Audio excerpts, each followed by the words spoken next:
Today, we're going to look at the Asus E410M laptop. Hello and welcome to First Look. I'm Young John. Now, we have here a laptop for the road warrior or someone who's not going to have access to electricity for 6, 8, 10 hours at a time. The Asus E410M just might be the ticket you are looking for. Now, let's open her up and see what's inside. The whole box is made out of cardboard, and typical Asus, you have a nice little handle up here. Of all the Asus laptops I've bought, this usually comes attached to the top, and it looks like a little briefcase. Now, to give you size perspective, I have a 12-inch ruler here. It's quite small and compact. Let's take our trusty knife and cut through the security tape. In search of incredible! The laptop is protected. So here's your laptop, instructions and warranty card. Here's your charger, and that's about it.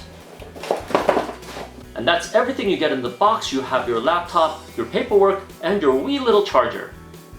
So straight away, this laptop is for productivity. If you're on the road all day long without any electricity, doing word processing or spreadsheets, this will last you all day long without having to plug in easily. But this is not for games, it's not for graphics, it's not for video editing, none of that. For today, we'll show you the top 3 pros, the top 3 cons, and the rest of the features. Pro number 1, battery life. This will last you average 8 hours of battery life for productivity, spreadsheets, Word documents, and that kind of thing. Maximum of about 12 hours, and if you're watching videos, that requires a lot of processing to decode the video as you watch, about 6 something hours, about 6 hours. So still, it'll last you most of the day. Pro number 2, this thing is light. It weighs under 3 pounds. It's like 2.87 pounds or 1.3 kilos. Now this has a 14-inch screen despite being so lightweight. Now on top of that, normally the power adapter is a huge brick, but not this guy.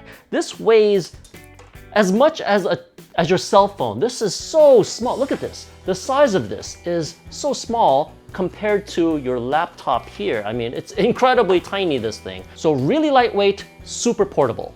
Pro number 3, it's a tie between very fast Wi-Fi and the trackpad. But since we're talking about road warrioring, we're gonna concentrate on the Wi-Fi. This is Wi-Fi 5, 802.11ac. Now the fastest speed that I've tested is 433 megabits per second, wireless. So you're pretty much future-proof for a while. The only thing faster is Wi-Fi AX, but you're gonna spend a hell of a lot more money than you will be on this guy here. Okay, the top 3 cons. The camera sucks. What you're seeing here is a really bad decision by Asus to stick in a 640 by 480 VGA camera inside this laptop. You can see the color shifting. It's awful, it's blue, it's red, ugh, terrible. It looks really off. You can't size it correctly to match with zoom. You can't do, this is really bad. And you can see the resolution is really crap because my hair looks like a mound of black. You know, it looks like a matte black. On the plus side, there is a software button, the F10 key that turns the camera off and turns the camera back on again. But I wouldn't trust it. I would use a piece of black tape to tape it up when I'm not actually using the camera like that. This is from an era of 1980s when the monitor used to be 640 by 480. 1980s, people. No company uses 640 by 480 except for Asus, apparently. Not only that, but their high-end gaming laptops don't even have a camera. So whoever decided, in their wisdom, to do away with cameras or just put in cheap shit like this, please give us something decent, for God's sake. Con number 2, they have one piece of software in there called My Asus. This is what it looks like. Now, this is supposed to be very useful. It has a user guide, you know, it tells you about battery, about the screen stuff, function keys, and all of this stuff. It comes in handy, yes, but also it sends telemetry information about how you're using this laptop back to Asus, which for privacy concerns, I dislike that very much. But on the good side, it has this, contact Asus, and you can do repairs online. You click on that, you have hardware diagnostics. It solves problems when you have problems, okay? So this is what that's for. Let's say I'm working on a word processor. Hello world, blah, blah, blah, blah. And then all of a sudden, this My Asus pops up, and then it starts complaining that some functions can't be used. That's what'll happen to you. The first thing I would do once I got this laptop is uninstall My Asus. It is that much of a hindrance to my work. Con number 3, the keyboard layout. The keyboard itself isn't too bad, but the layout is kind of weird, especially the arrow keys. It's really tiny and hard to use. But the problem I have with it is the page up, page down end buttons. The weird thing is that there's a function button here. When you're using this keypad here, which is too tiny, as you can see, you automatically want to go here and go to end, page down, page up, and home. Instead, it's all mapped one up. So you have to actually stare at the keyboard to find out which button you want to press instead of automatically just going like whoop, like this. Now I'm sure they did it to save space on this rather small limited keyboard, but still it's a bad decision. I don't like the way they mapped this corner of the keys. So those are the 3 major pros and the 3 major cons. Let's have a walkthrough. I almost thought this cover was metal, but actually it's made of plastic. This is a fingerprint magnet. It's sort of a con, it's not very good, but it looks great. I mean, this is a very nicely made cover here. And inside is also the same story. This also almost feels like metal, but it's a plastic and it's kind of painted really nice, has a nice gloss to it, but it is also a fingerprint magnet. Now, if you go to the right side, you have a USB-A port here and the micro SD card over here. And on the opposite side, you have your power port there, a full HDMI port over here, super speed USB 3.2 here, USB-C, and your microphone headphone jack. Now the only annoying thing is that the super speed USB isn't designated with a blue color. So you're gonna have some confusion as to is it this port or the other side that's the super speed. But aside from that, you do get USB-C and super speed USB. So very happy even on a budget laptop that we get that. I don't know why they still do this, but they put 2 speakers on the bottom of the laptop, left and right. It'll get muffled on your lap or the tabletop, so it just defeats the purpose of having speakers at all. They do have 4 rubber feet, 1, 2, 3, and 4, which are very, very good. It sits on a table and really like sticks there and doesn't move. Great, I love that. Now the bottom is clean, it uses a different plastic, but there's one questionable bit, which is this nib right over here in the middle. It doesn't sit flush to the table, so I don't know why. It serves no function in my mind. It does serve a function, it's to annoy me. That nib just pushes against my leg sometimes when I move it around, so I don't see the point of that. Highly questionable. Near the front there is a little lip where you can stick in your finger and easily just open up this laptop. 180 degrees flat like this, so I am able to show you everything from the top-down perspective. And over here you will see the little pinhole, which is the VGA camera.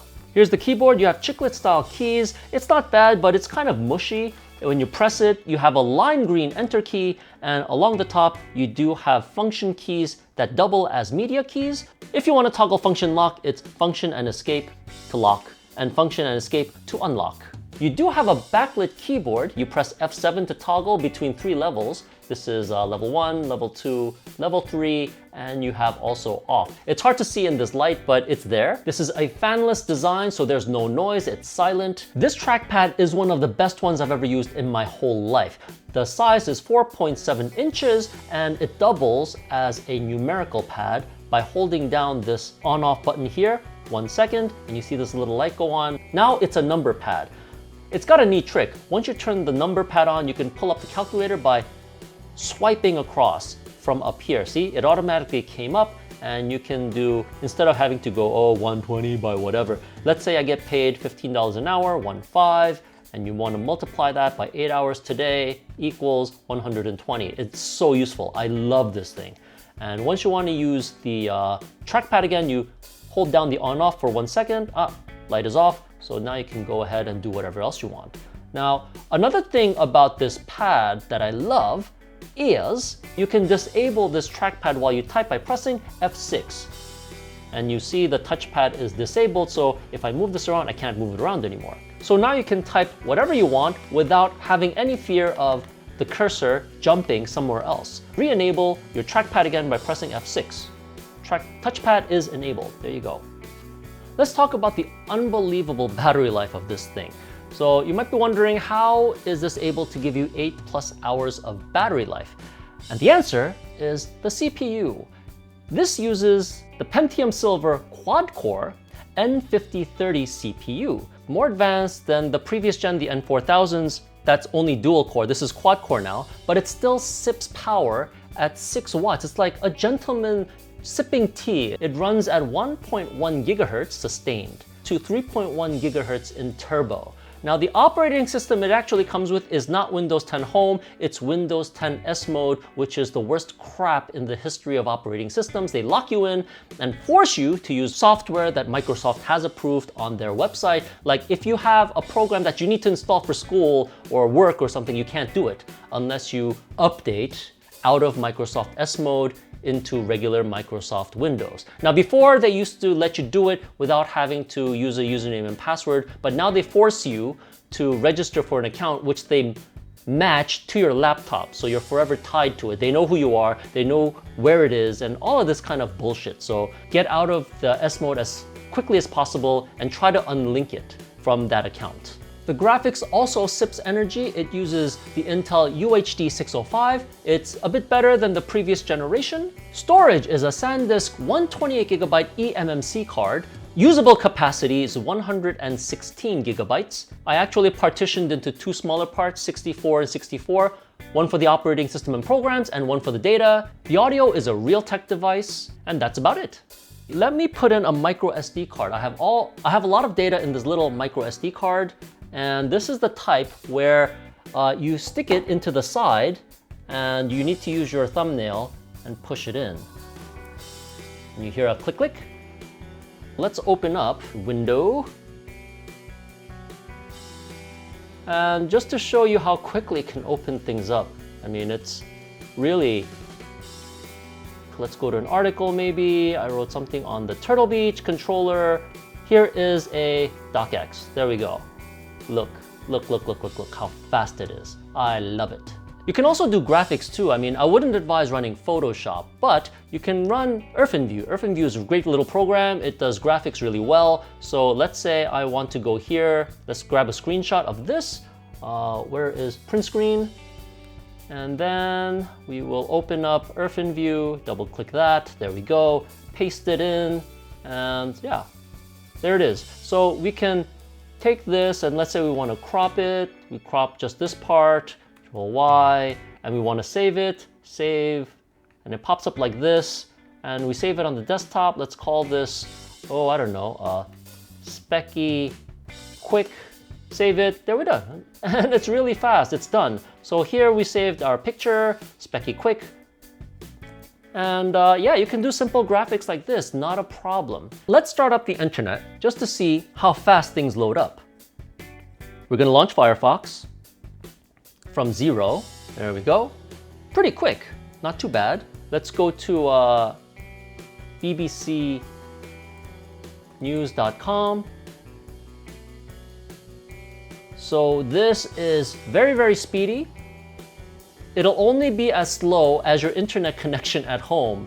Now the Wi-Fi is super fast at 433 megabits per second. I'm gonna turn on my calculator, and 433, let's divide that by 8, and that equals to 54 megabytes per second. So this laptop can transmit 54 megabytes per second. This is an insane speed. Wi-Fi should not be an issue for this laptop here. Super fast. Let's go somewhere else. Let's go to wikipedia.com. Let's go news of the world. And look how fast it popped up. This is awesome. Now you can use 2 fingers and scroll upwards to go up and down. So you don't have to go to the right, you know, press the button and then go up and down like this. No, just use 2 fingers and push up and down. This is awesome. I love it. Great. In conclusion, what do I think of this laptop?